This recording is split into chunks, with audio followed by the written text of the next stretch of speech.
Business meet పెడతాం, ఎంఓయూలు చేసుకుంటాం. ఏ ప్రభుత్వం చేయాల్సింది. అడ్డగోలు జమాబంది దానికి లెక్కలేని కథ అంటే ఏందన్నట్టు ఒక హైప్ క్రియేట్ చేసుడు. దీనికి ఆజుడు, దీని గురువు చంద్రబాబు నాయుడు.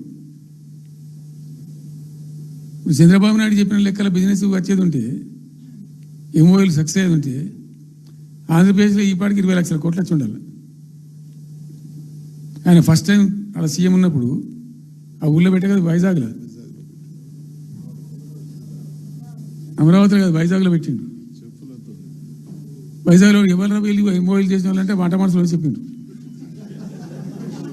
ఆ స్టార్ హోటల్లో బయట వంట మనుషులు, వాడు ఎవడ సప్లై చేసేటోళ్ళు, వాడు వచ్చి కూర్చోపోయి సంతకం పెట్టే పెట్టిండు వాడు పాపం. అవునా అండి, పాపులర్ అయింది అది. ఇప్పుడు మరి ఎక్కడ పెట్టుకోవాలని ఎక్కడ చెప్పండి. ఆఖరికి 10,000 కోట్లు అన్న రావాలి.